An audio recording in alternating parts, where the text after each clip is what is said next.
Hello. ഞാനാ സണ്ണി. തന്നെ അത്യാവശ്യമായിട്ട് വിളിച്ചെന്ന് പറഞ്ഞു. സാർ മുഹമ്മദ് അലി. ഓ, മുഹമ്മദ് അലി. തനിക്കിത് മാത്രമേ പറയാനുള്ളോ? അവൻ ജയിലിലായിരുന്നപ്പോ തന്നെ സാറിനെയും സാന്ദ്രയെയും തിരക്കി അവന്റെ ആൾക്കാർ ഇവിടെ ഒന്ന് കുഴപ്പമുണ്ടാക്കി. ഇനിയിപ്പോ മുഹമ്മദ് അലി ഒന്നുമില്ല. താൻ സാന്ദ്രയുടെ വീട് വരെ പോണം. അവിടെ എന്തെങ്കിലും പ്രശ്നം ഉണ്ടെങ്കിൽ ഉടനെ എന്നെ വിളിച്ചറിയിക്കണം. ഓ ശരി സാർ.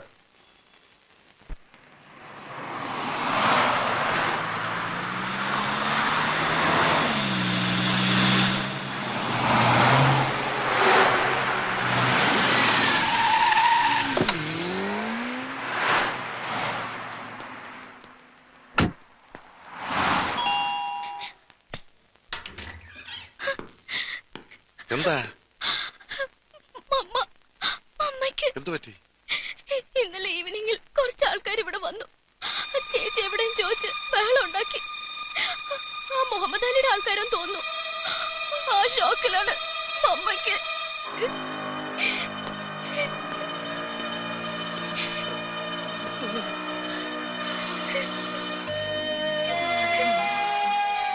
ഇത്ര സീരിയസ് ആയിട്ട് വെറുതെ ഹോസ്പിറ്റലിൽ കൊണ്ടുപോയില്ലേ? രാത്രിയിലെ ഇത്രയും കൂടുതലായത്. ആരും ഹെൽപ്പ് ചെയ്യാനില്ലാതെ ഞങ്ങള് തനിച്ച് എന്ത് ചെയ്യാനാ? എന്തെങ്കിലും ആവശ്യമുണ്ടായാലും എന്നെ അറിയിക്കണമെന്ന് പറഞ്ഞിട്ടില്ലേ? ശരി, ഞാൻ ഹോസ്പിറ്റലിലേക്ക് വിളിക്കാം.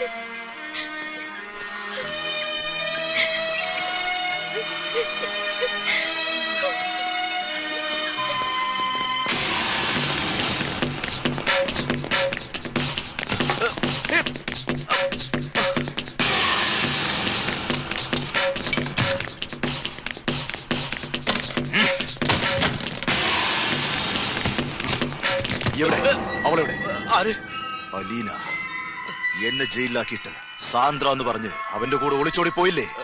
അത് ഞാൻ അറിഞ്ഞു. ഇപ്പൊ എനിക്ക് വേണ്ടത് അവളെയല്ല, അവളുടെ അനിയത്തി സുകന്യയെ. അവളെവിടെ? സുകന്യ മമ്മിയും കൊണ്ട് ഹോസ്പിറ്റലിൽ പോയിരിക്കുക. ഏത് ഹോസ്പിറ്റൽ? അറിയില്ല. കണ്ടുപിടിച്ചോളാം. പാപ്പച്ചായ, സംഗതി സീരിയസാ. ഇപ്പൊ സസ്പെൻഷനാ. കേസ് ഇങ്ങനെ പോയാ എന്റെ തൊപ്പി തെറിക്കും. താൻ കിടന്ന് കഴിവേറാതെ. സസ്പെൻഷനല്ലേ? ആ വകുപ്പ് മന്ത്രി ഡൽഹിയിൽ നിന്ന് വന്നോട്ടെ, നമുക്ക് ഊരാടോ. മന്ത്രിയുടെ ഒക്കെ കൈവിട്ടുപോയി അച്ചായോ. ഇനിയിപ്പോ ഒരു വഴിയേ ഉള്ളൂ. ആ പൈലെ നമുക്കൊന്ന് കയ്യിലെടുക്കാൻ പറ്റുമോ? അവന്റെ മൊഴി പോലിരിക്കും ഇനി എന്റെ കാര്യങ്ങൾ.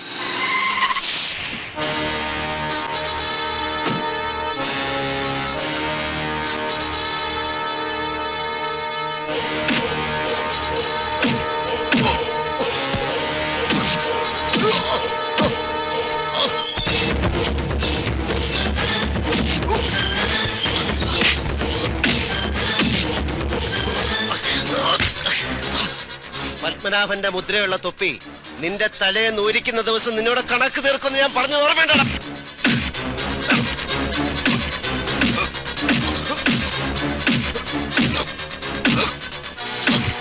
ഇപ്പൊ നിനക്ക് സസ്പെൻഷനാണ്.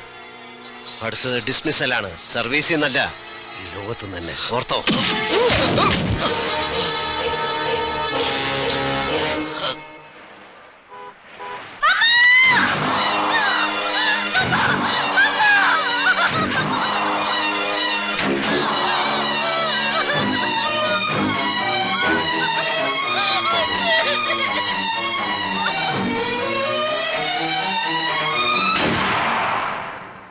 മോളെവിടെ? പള്ളിയിൽ പോയി പ്രാർത്ഥിക്കണം. തിരക്ക് പിടിച്ച് വരാൻ ശ്രമിക്കണ്ട. എത്ര ശ്രമിച്ചാലും ഫ്യൂണറൽ എത്താൻ കഴിയില്ലല്ലോ.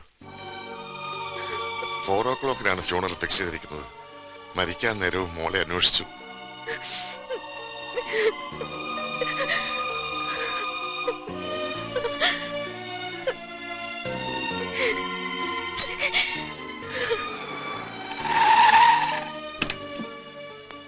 എന്താ? എനിക്കൊന്ന് പള്ളി പോണം. ഇപ്പൊ പോണ്ട. ഞാൻ ഉടനെ മടങ്ങി വരാം. വേണ്ട, പോണ്ടെന്ന് പറഞ്ഞാ പോണ്ട, അത്ര തന്നെ. എനിക്ക് പോണം, പോയേ പറ്റൂ. പള്ളിയിൽ പോയി പ്രാർത്ഥിച്ച് നീ വലിയ പുണ്യാളത്തിയൊന്നും ആവാൻ പോകുന്നില്ല. പള്ളിയിൽ പോണം.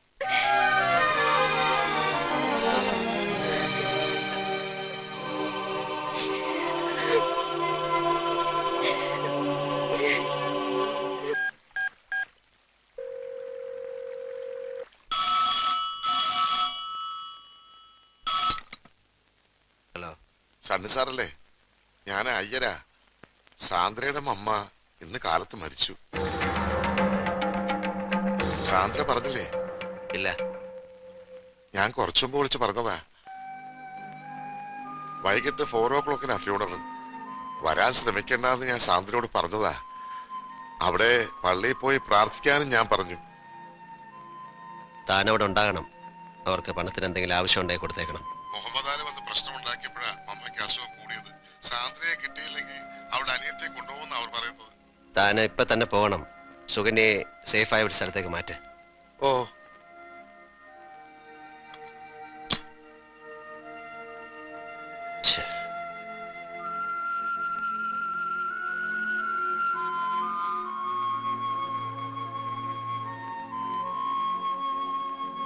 ഊണെടുത്ത് വെച്ചിട്ടുണ്ട്. തണുത്ത് കാണും. അമ്മച്ചി അടുത്ത വീട്ടിൽ ആരെയോ കാണാൻ പോയിരിക്കുക.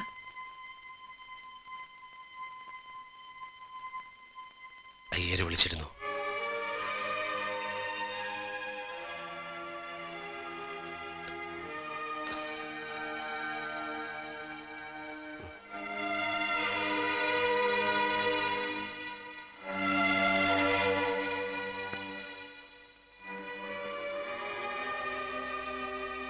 സോറി സാന്ദ്ര, ഞാനറിയാതെ. മാപ്പ്, എല്ലാറ്റിനും മാപ്പ്. അയ്യോ, എന്താ ഇത്? മാപ്പ് പറയേണ്ടത് ഞാനല്ലേ? വെറും വാടകയ്ക്ക് വന്നൊരു പെണ്ണാണെന്ന് പലപ്പോഴും ഞാൻ മറക്കുന്നു. സണ്ണിച്ചനിടയ്ക്കൊക്കെ ഓർമ്മിപ്പിക്കാറുണ്ടെങ്കിലും. മരിച്ച അമ്മച്ചിക്ക് വേണ്ടി പ്രാർത്ഥിക്കാൻ പോയ സാന്ദ്ര ഞാൻ. സോറി.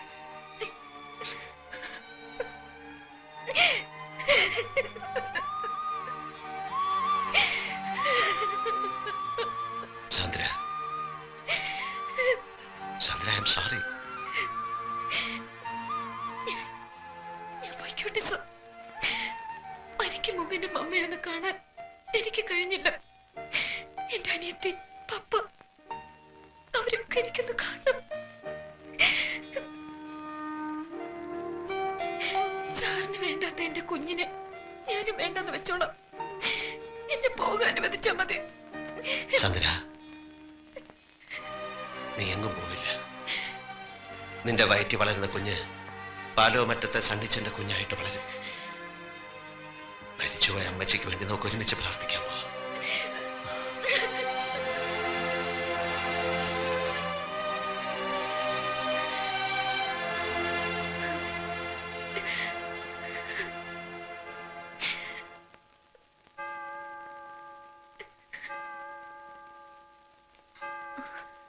എന്താ ഈ നേരത്ത്? ഏയ്, ഒന്നുമില്ല. എന്തുണ്ടേ സാന്ദ്രേ, പറയൂ. എന്റെ വീട്ടിൽ ഒരു വിശേഷം ഉണ്ടായി. വിശേഷം എന്ന് പറഞ്ഞാൽ വലിയൊരു വിശേഷം. എന്റെ അമ്മ മരിച്ചു. 2 വർഷമായി അസുഖത്തിലായിരുന്നു.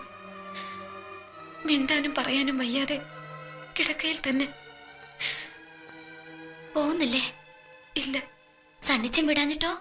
സാന്ദ്ര പോകുന്നില്ലെന്ന് തീരുമാനിച്ചിട്ടോ? ഞാൻ എത്ര തിരക്കിട്ട് പോയാലും അവിടെ ചെല്ലുമ്പോ എല്ലാം കഴിഞ്ഞിട്ടുണ്ടാവും. എന്നാലും ഒന്ന് പോകായിരുന്നു. കോൺട്രാക്റ്റിലെ നിബന്ധനയ്ക്കകത്ത് ഇടയ്ക്കുള്ള ഈ പോക്കുവരവ് ഉൾപ്പെടുത്തിയിട്ടുണ്ടാവില്ല അല്ലേ? സണ്ണിച്ചാൻ എല്ലാം എന്നോട് പറഞ്ഞു. 6 മാസം നാട്ടുകാരെയും അമ്മച്ചിയും കാണിക്കാനുള്ള ഈ അഭിനയം, പിന്നെ സിംഗപ്പൂരിൽ എത്തിയിട്ടുണ്ടാവാൻ പോകുന്ന കാർ ആക്സിഡന്റ്, അങ്ങനെ എല്ലാം. അപ്പോ ഇതുവരെ എന്റെ ഫാമിലിയെ പറ്റിയും എന്നെ പറ്റിയും ഞാൻ പറഞ്ഞ കഥകളൊക്കെ മൂളി കേട്ടത് ഒരു തമാശ കഥ കേൾക്കുന്ന മൂഡിലായിരുന്നു അല്ലേ? ഞാൻ സാന്ദ്രയോട് പറഞ്ഞിരിക്കുന്നതും അഭിനയിക്കുന്നതുമെല്ലാം ഒരു തമാശ കഥയാവുമ്പോ അങ്ങനെ തോന്നാൻ പാടില്ലല്ലോ. സാന്ദ്ര ജീവിക്കാൻ വേണ്ടി ഒരു കള്ളക്കഥ പറയുമ്പോ ഞാൻ എന്റെ നിലനിൽപ്പിന് വേണ്ടി മറ്റൊരു കള്ളക്കഥ പറയുന്നു.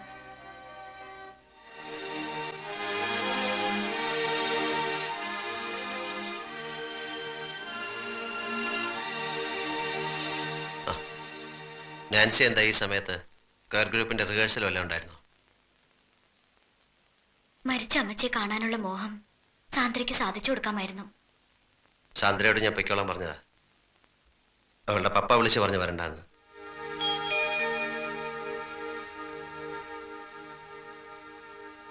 സണ്ണിച്ച, സോറി, ഞാൻ ആ വാക്ക് തെറ്റിച്ചു. സണ്ണിച്ചൻ പറഞ്ഞ 6 മാസത്തെ കോൺട്രാക്ടിന്റെ കാര്യം ഞങ്ങൾ പരസ്പരം സംസാരിച്ചു പോയി.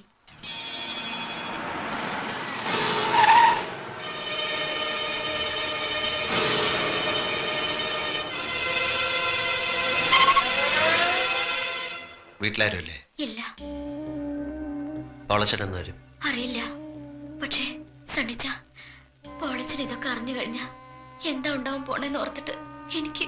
പോളച്ചൻ അറിയാണ്ട് നീ ഇത് എത്ര നാൾ ഇങ്ങനെ വിളിച്ചു വയ്ക്കും? ഇവൻ ഇങ്ങനെ നിന്റെ പിന്നാലെ കൂടിയിട്ട് നീ പറഞ്ഞില്ലെന്ന് വെച്ചാ? പോളച്ചൻ വരുമ്പോ അവന് മനസ്സിലാകുന്ന ഭാഷയെ പറഞ്ഞു കൊടുക്ക്. പറഞ്ഞു കൊടുത്താ പോരാ, അവന്റെ കണ്ണുകൊണ്ട് കാണണം. എന്നിട്ട് അവൻ അറിഞ്ഞില്ലെന്ന് അടിച്ചാ ഞാൻ നിന്നെ വീട്ടിൽ കൊണ്ടാക്കാം. അവരോടൊന്ന് എതിർത്ത് ജയിക്കാൻ എന്റെ പോളച്ചിന് കഴിയില്ല. സണ്ണിച്ചൻ അറിയില്ലേ, പോളച്ചൻ ഒരു പാവ. ഇതിന്റെ പേരിൽ പോളച്ചന്റെ ദേഹത്ത് ഒരു തുള്ളി മണ്ണൊരുത്തനും എടുത്തില്ല. ഞാനാ പറയുന്നത്. വാ.